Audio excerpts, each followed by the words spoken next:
आपके धन को शेयर मार्केट से कई गुना बढ़ाने के लिए हमारे वीडियो देखें और चैनल को सब्सक्राइब करें, वीडियो को लाइक करें और अपने दोस्तों और रिश्तेदारों के साथ शेयर करें। नए वीडियो के नोटिफिकेशन के लिए बेल आइकन ज़रूर दबाएं। नमस्कार, choice broking presents investment Gurukul में आपका स्वागत है। मैं हूं मानसी दवे और गुरुकुल की पिछली क्लास से ही हम आईपीओ के मायने समझ रहे हैं और समझा रहे हैं जी बिजनेस के मैनेजिंग एडिटर अनिल सिंघवी जी। अनिल जी, आईपीओ क्या है, क्यों जरूरी है, निवेशकों को आईपीओ में क्यों एंट्री लेनी चाहिए, ये सब हमने समझा। लेकिन डीआरएचपी हाँ, जो पिछले बार हम आपने बात करके जिक्र छोड़ किया दिया और था। छोड़ दिया, आपने कहा उसको डिटेल में आप समझाएंगे, तो उसी से शुरुआत करते हैं। क्योंकि इसे समझना भी जरूरी है डिटेल में। ओके। इसलिए जरूरी है कि किसी भी कंपनी से रिलेटेड हर एक डिटेल आपको डीआरएचपी में मिल जाएगी। ठीक है। अच्छा। डीआरएचपी का मतलब है draft red herring prospectus, short form में प्रोस्पेक्टस बोलते हैं, ठीक है। या जो इंग्लिश बोलना चाहें वो डीआरएचपी भी बोल सकते हैं। होता क्या है, डीआरएचपी वो डॉक्यूमेंट है, वो चिट्ठा है जिसमें जो कंपनी पब्लिक इशू लाना चाहती है, पब्लिक से पैसे लेना चाहती है आईपीओ के जरिए, उसकी पूरी डिटेल्स आपको मिलेगी। ये कंपनी कब शुरू हुई थी, क्या कारोबार करती थी, कब इसने कारोबार बदला, कंपनी की कुंडली। हाँ, कुंडली, पूरी कंप्लीट कुंडली, मतलब और न सिर्फ कंपनी की कुंडली, कंपनी के खानदान की भी। अच्छा। मतलब कि सबसे पहले जब कंपनी बनी किसने बनाई, बाद में शेयर होल्डर्स कब कौन चेंज हुए, प्रमोटर्स कब बदले, किस प्रमोटर्स के पास कितनी स्टेक रही, ठीक है, कब बोनस शेयर आए, हर साल कितना प्रॉफिट लॉस किया। तो जब से कंपनी पैदा हुई है तब से लेकर अब तक की सारी डिटेल्स आपको डीआरएचपी में मिल जाएगी।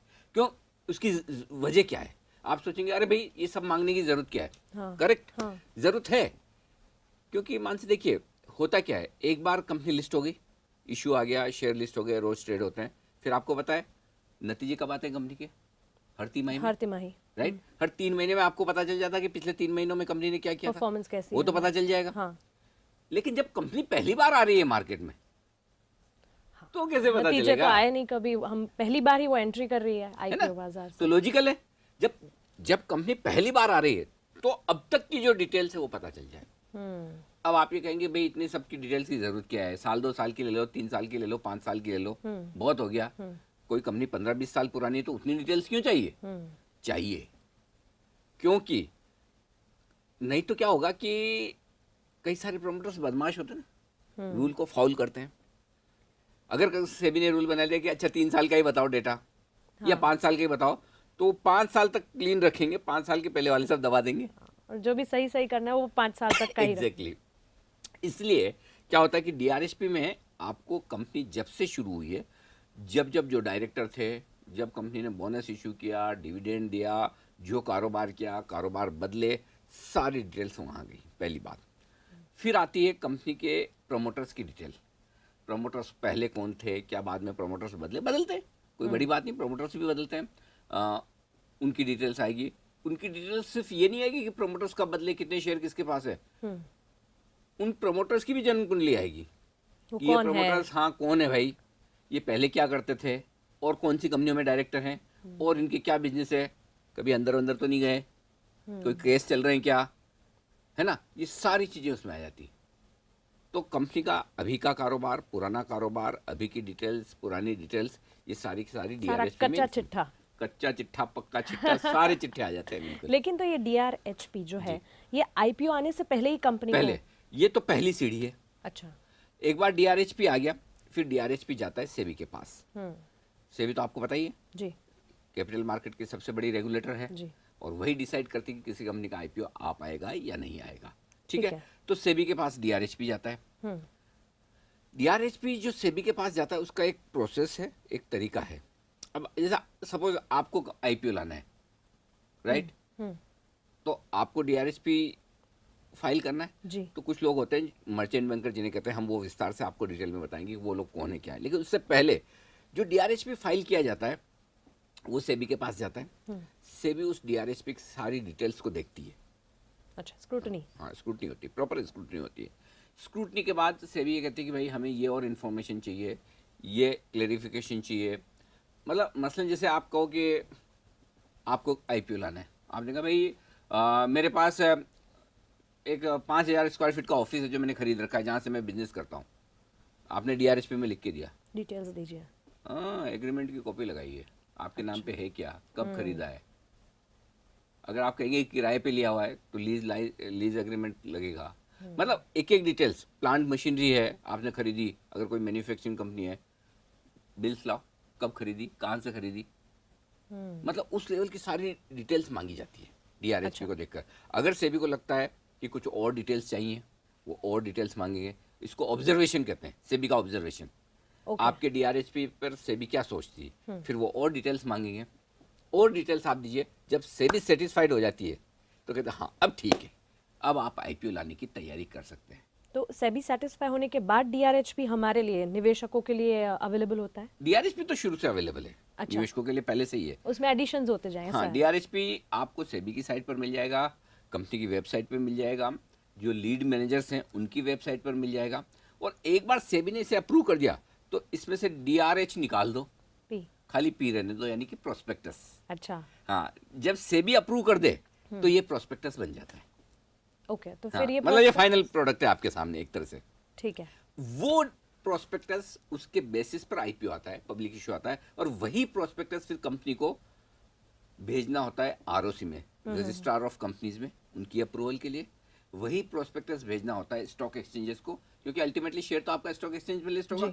आप NSE BSE जहां करवाना चाहें, जिस एक्सचेंज पे करवाना चाहें, तो फिर एक बार जैसे ही प्रोस्पेक्टस सेबी ने अप्रूव किया, उसके बाद आपको ये प्रोस्पेक्टस ROC को और साथ ही एक्सचेंजेस को देना होता है। फिर उनकी अप्रूवल लगती है। उनकी अप्रूवल आमतौर पर फॉर्मेलिटी वाली बात है, ठीक है। ज़्यादा वो मतलब अनलेस कोई छोटे मोटे रूल वगैरह देख ले कर लें, बट सेबी ने एक बार कर दिया ना तो कमोबेश सारे नियमों का पालन हो जाता है, सब कुछ अवेलेबल है। हाँ। और उसके बाद खाली उनकी फॉर्मेलिटी जो होती है छोटी मोटी, कुछ छोटी मोटी चीज़ें ROC को देखनी होती है, कैपिटल से रिलेटेड ये वो, प्लस उनको कुछ फीस लेनी होती है। एक्सचेंजेस का भी सेम सिस्टम है, लिस्टिंग एग्रीमेंट वगैरह वो साइन करवाते हैं, कुछ फीस लेते हैं और वो अप्रूवल दे देते हैं। तो उनकी अप्रूवल लेना इतना मुश्किल काम नहीं है, अच्छा, सेबी की अप्रूवल लेना मुश्किल काम। वो फर्स्ट पहली सीढ़ी। हाँ हाँ, तो सेबी ने इतने सारी चीज़ें मंगवाई हैं, अप्रूवल्स वगैरह, तो ये प्रोस्पेक्टस जब बन जाता है एक बहुत बड़ा ड्राफ्ट होगा फिर तो वो। हाँ हाँ, प्रोस्पेक्टस मतलब आप आमतौर पर मतलब चाहे तो एक पिलो की साइज का बन सकता है, जिसे आप लगा के आराम से रात को सोएं, ताकि सुबह आपको काफी प्रोस्पेक्टस में से ज्ञान अंदर सवाल चला जाए। वही है मेरा कि क्या फिर उसे गो थ्रू करना चाहिए हमें? हाँ, उससे ये पहले? बहुत अच्छा सवाल है, हाँ। क्योंकि आप है ना वही चीज पढ़ना चाहते हो जो आपको लगता है कि मैं पढ़ सकता हूँ। फटाफट, हाँ। हाँ, आमतौर पर अगर किताब की साइज इतनी बड़ी दिखी तो आप सोचते हो कि ये हमसे ना हो पाएगा, है ना। तो वो वाला हाल है। हाँ। हम जब CA करते थे तो एक अकाउंट्स की बुक चलती थी, उसके राइटर होते शुक्ला ग्रेवाल। वो इतनी बड़ी बुक होती थी, देख देख के तनाव आता था कि ये कब पढ़ेंगे, कैसे खत्म करेंगे इसको। लेकिन वो तो चलिए कि ठीक है, उसका सीधा सीधा बेनिफिट आपको हो रहा है, लेकिन DRHP इतना कौन पढ़ेगा। हाँ, तो मैं एक चीज दर्शकों को कहना चाहता हूँ, आप पूरा DRHP पढ़े ना पढ़े, जरूरी नहीं कि आपके पास समय हो, एक चीज पक्का पढ़नी चाहिए। आपके सबसे काम की चीज पूरी प्रोस्पेक्टस में जो है वो है रिस्क फैक्टर्स। Risk factors. किसी IPO में पैसा लगाने के लिए आपके लिए रिस्क क्या है, खतरा क्या है, जोखिम क्या है। भाई आप पैसा लगा रहे हो तो रिस्क तो होगी, जी बिल्कुल, करेक्ट। बिल्कुल। वो रिस्क क्या है, वो रिस्क फैक्टर में दिखता है, वो कंपनी को लिखना पड़ता है। वो कंपनी ने ही लिखा होता है कंपनी को लिखना कंपलसरी है। अगर कंपनी ने कुछ रिस्क फैक्टर नहीं डाले तो सेबी अपनी मर्जी से डलवा देती है। ये आप लिखिए, इन्वेस्टर्स को बताइए कि ये प्रॉब्लम हो सकती है फ्यूचर में। अब रिस्क फैक्टर है ना मानसिक, 2-3 तरह के होते हैं। ओके। एक तो रिस्क फैक्टर आमतौर पर गवर्नमेंट की पॉलिसी को लेकर होते हैं, तो कंपनी बोल देगी भाई हमारी ये पॉलिसी है, अगर गवर्नमेंट की बदल गई तो हमें नुकसान हो सकता है आगे चलते हुए कारोबार में। दूसरा रिस्क फैक्टर ये है कि भाई हो सकता है कि बिजनेस का माहौल बदल जाए, ग्रोथ कम ज़्यादा हो जाए, वो होता है। लेकिन आपको जो देखना है कंपनी और प्रोमोटर की स्पेसिफिक रिस्क जो होती है वो देखनी, कि क्या कंपनी को गवर्नमेंट पॉलिसीज बदलने से कोई रिस्क है। अगर किसी सेक्टर से रिलेटेड कोई चीज़ें कम ज़्यादा हो गई तो क्या कंपनी को रिस्क है, पहली चीज़। दूसरी चीज़, कंपनी के ऊपर क्या क्या केस चल रहे हैं, कंपनी ने कौन से टैक्स नहीं भरे हैं, प्रमोटर्स पे कोई पहले केस चले हैं वो क्या, कंपनी मेंशन करती है? देना ही पड़ेगा। अच्छा। उसके बगैर चलेगा ही नहीं काम, अप्रूवल ही नहीं मिलेगी। प्रमोटर्स के ऊपर कोई क्रिमिनल केस चल रहे हैं क्या, प्रमोटर्स के ने पहले कुछ ऐसा कुछ तो नहीं किया जो आपको जानना समझना जरूरी है। अभी कौन सी टैक्स की लाइबिलिटी बाकी है, कोई जीएसटी बाकी है या कोई इनकम टैक्स बाकी है क्या, ये सारी डिटेल्स वो आपको रिस्क फैक्टर्स में देनी पड़ेगी। तो रिस्क फैक्टर्स पढ़ना, हाँ, कोई केस ऐसा बहुत चल रहा है जरूरी। जिसमें अगर वो केस कंपनी हार जाए सपोज, हाँ। तो कितनी लाइबिलिटी आ जाएगी वो लिखना पड़ता है। हम्म। कोई प्रमोटर पे केस चल रहा है, वो लाइबिलिटी आ गई तो प्रमोटर्स का क्या हो सकता है, हर एक चीज मिलती तो है। मतलब रिस्क फैक्टर से ही अंदर की बात पता चल जाएगी और फिर मुझे आइडिया भाई, आएगा। आपको पैसा लगाना है ना, पैसा लगाना है तो आपको ये देखना है कि आपके रिस्क क्या है, और वो रिस्क फैक्टर से पता चल जाता है, बस सिंपल। तो एज एन इन्वेस्टर आप और कुछ देखे ना देखे, सबसे पहले तो ये देखें कि मेरा पैसा डूबने का खतरा कहाँ कहाँ है। चलिए। उससे आप अंदाजा लगाते हैं कि प्रमोटर अच्छे हैं या नहीं, कंपनी अच्छी है या नहीं, या खतरा है तो कितना है। भाई आप जानते बूझते कूद जाओ तब तो अलग बात है, जी। अनजाने में आपको गलती नहीं करनी है। जानबूझ के आपने पढ़ लिया डीआरएचपी प्रोस्पेक्टस, फिर आपने रिस्क फैक्टर पढ़ लिया, बोले ठीक है इतने रिस्क है ना, चलेगा मुझे, और तब फिर तो अच्छी बात है। आपका, हाँ, आपका डिसीजन है वो। बराबर। तो ये रिस्क फैक्टर या प्रोस्पेक्टस में कोई इन्फॉर्मेशन गलत भी हो सकती है? गलत हो सकती है, बिल्कुल हो सकती है, और होती है कई बार जानबूझकर, कई बार अनजाने में। ओके। कभी कभी वो होता है ना कि आपको डॉक्टर के पास आप गए और आपने पूछा, डॉक्टर ने पूछा भाई कि ठीक है बीमारी कब से है, आप अंदाज से बोल देते 5 साल से, हो सकता है वो 7 साल से हो या 3 साल से हो, प्लस वो सिम्टम्स पूछता है कि भाई कब होती है, क्या होती है, तो आप कुछ चीज़ें बताते हो, कुछ भूल जाते हो, जो कि हाँ ध्यान में नहीं है और है भूल ना। जाता आसान सी चीज़ें हो जाता है ऐसा कई बार। है। तो ऐसी सिचुएशन में जब कोई कंपनी आईपीओ ला रही है, पहली बार ला रही होती, और जाहिर सी बात है जब इतने सारे डॉक्यूमेंट्स देने होते हैं, इतनी सारी इन्फॉर्मेशन देनी होती है, हो सकता है कोई मिस हो जाए, भूल जाए, बताना रह जाए, उन्हें लगे कि भाई ये तो काम की नहीं थी, नहीं बताई, तो वो भी हो सकता है। और कुछ लोग बड़े, वो कहते हैं डेढ़ होशियार होते हैं, हाँ, ज़्यादा जालसाज। समझदार, ज़्यादा समझदार, वो जानबूझ के सोचता है अच्छा ये इन्फॉर्मेशन है, छुपा लूँ तो क्या पता चलेगा, नहीं बताऊँ तो क्या पता या चलेगा, मैनिपुलेट। तो वो वैसा भी कर सकते हैं। लेकिन अभी आजकल क्या है, ये सब है पब्लिक डॉक्यूमेंट, हर जगह मिलता है। प्रोस्पेक्टस डीआरएच पे आपको हर साइट पे मिल जाएगा, सेबी या फिर मर्चेंट बैंकर कंपनी की साइट पर। तो फिर होगा क्या, किसी न किसी ने देख लिया और उन्होंने सेबी को कह दिया भाई देखिए इस कंपनी से रिलेटेड या इस प्रमोटर से रिलेटेड तो ये बड़ी बात थी जो इन्होंने डीआरएचपी में बताई नहीं, अच्छा। तो सवाल उठ जाएंगे। फिर सेबी ठीक। बोलेगी, बुलाएगी, पूछेगी भाई ये क्या है, तो फिर सही है गलत है, तो गलत है तो फिर क्या करेंगे? वापस से भरो डीआरएचपी। अच्छा, ये पूरी हाँ, प्रोसेस फिर पूरी मतलब ठीक है, जितना दे दिया उतना ठीक है, बट उससे रिलेटेड आपको फिर इन्फॉर्मेशन देनी पड़ेगी। जब आप फिर इन्फॉर्मेशन दोगे तो सेबी फिर उसकी जांच करेगी, और सेबी को लगेगा कि भाई आपने जानबूझ के छुपाया, गलती से छुपाया, या अब डिस्क्लोज कर दिया तो काम चल जाएगा, तो अप्रूवल आएगी। नहीं तो अब पहले की दी हुई अप्रूवल कैंसिल भी हो सकती है। आईपीओ आने के पहले अगर पता चल जाए तो अप्रूवल कैंसिल भी हो सकती है। सेबी के पास इतने भी पावर है कि अगर आप गलत इन्फॉर्मेशन के बेसिस पे पब्लिक इशू ले आए, ठीक है, और बाद में पता चला, तो सेबी ये भी डायरेक्शन दे सकती है जाइए पैसे वापस करिए सबको। Oh my God. हाँ हाँ बिल्कुल, आप ऐसे बेवकूफ़ बना के मतलब कुछ भी नहीं कर सकते, ये सब चीज़ पकड़ा बहुत, जाता है। हाँ अच्छा। हाँ, अगर तो क्लियर कट है। डीआरएचपी में अगर आपने कोई इन्फॉर्मेशन भूल गए या जानबूझ कर नहीं दी, तो सेबी आपको कहेगी ये इन्फॉर्मेशन दीजिए, फिर से अप्रूवल लीजिए, उसके बाद आईपीओ लाइए। तो मतलब एक तरह से ऐसा हो जाता है क्या, सेबी के बैड बुक्स में आ गए, ऐसा तो कुछ नहीं है? होता ही है, बिल्कुल होता है। सेबी की बैड बुक्स में कैसे नहीं होगा भाई, आप कोई अगर चीज़ भूल से छुपाओगे, हो गया तो भी कैसे भी हो, सेबी तो वही समझेगा। हाँ, हाँ, प्रोसेस लेकिन- इज प्रोसेस। हाँ, लेकिन भाई ठीक है, सबको समझ में आता है कि मैटर कितना सीरियस था कितना नहीं था, वो वाली अलग बात है। तो आमतौर पर कई बार ऐसे केसेस होते हैं जहाँ प्रमोटर्स जानबूझकर या अनजाने में डीआरएचपी में इंफॉर्मेशन देना भूल जाते हैं, नहीं देते हैं, बाद में रेक्टिफाई कर सकते हैं। ऐसा नहीं कि मतलब आप भूल गए तो बिल्कुल आपका आईपीओ आ ही नहीं सकता, लेकिन वो सेबी को डिसाइड करना है कि भाई ये अब मैटर क्या कितना करेंगे? सीरियस है। ठीक है। तो आप बार बार बता रहे थे कि मदद करेंगे मर्चेंट बैंकर्स, मदद करेंगे मर्चेंट बैंकर्स। मर्चेंट बैंकर्स क्या है? मर्चेंट बैंकर्स का नाम एक और है, उनको कहते हैं लीड मैनेजर्स भी, दोनों एक ही चीज़ है ऑलमोस्ट। मर्चेंट बैंकर्स ना एक तरह के आप क्या कह सकते हैं, कंसल्टेंट्स हैं, ठीक है। जो कंपनियों को आईपीओ लाने में मदद करते हैं। ये स्पेशलाइज्ड लोग हैं, इन्हें पता है किसी कंपनी का आईपीओ लाना है तो कैसे लाया जाता है। प्लस इनको सेबी के रूल्स रेगुलेशन, कैपिटल मार्केट्स के, एक्सचेंजेस के, आरओसी के रूल्स रेगुलेशन की पूरी जानकारी होती है, रोज का काम है। अच्छा, तो ये किन के साथ काम करते हैं फिर? मर्चेंट बैंकर कंपनियों के साथ काम करते हैं। जिस कंपनी को आईपीओ लाना है वो सेबी की साइट पर जाके देख लें, रजिस्टर्ड मर्चेंट बैंकर जो भी है, लीड मैनेजर्स जो हैं, उनको आप पसंद कर सकते हैं। आपको कौन सा पसंद आता है वो आप चूज़ कर लीजिए। वो आपको प्रोस्पेक्टस, ड्राफ्ट प्रोस्पेक्टस बनाने में मदद करेंगे। वो आपको ये बताएंगे कि भाई किस किस तरह के डॉक्यूमेंट्स लगेंगे, कैसे इन्फॉर्मेशन बनेगी, कैसे सेबी के पास जाएगी, क्या प्रोसेस होता है, अप्रूवल कैसे आएगी, ऑब्जर्वेशन सेबी के आएंगे, उसके जवाब कैसे देने। तो बेसिकली कंसल्टेंट नहीं होता, जैसे जैसे आपका सीए आपको रिटर्न बनने में मदद कर रहा है, पूरी आपको प्रोसीजर audit के करने में दरमियान मदद आपके कर साथ रहते हैं, हाँ, सब वो आपके बताते साथ रहते हैं। पैसे लेते हैं फीस, हाँ। अच्छी खासी वाली। अच्छा। हाँ, फीस बढ़िया वाली लेते हैं। मर्चेंट बैंकर्स तो कंपटीशन तो होता ही खैर, लेकिन फिर भी अच्छी खासी फीस लेते हैं और वो मदद करते हैं कंपनी को आईपीओ की प्रोसेस पूरी करने में। ठीक है। और ऐसा नहीं कि उनका काम खाली इतना ही कि इधर से इन्फॉर्मेशन ली उधर दी। सेबी भी बहुत स्मार्ट है।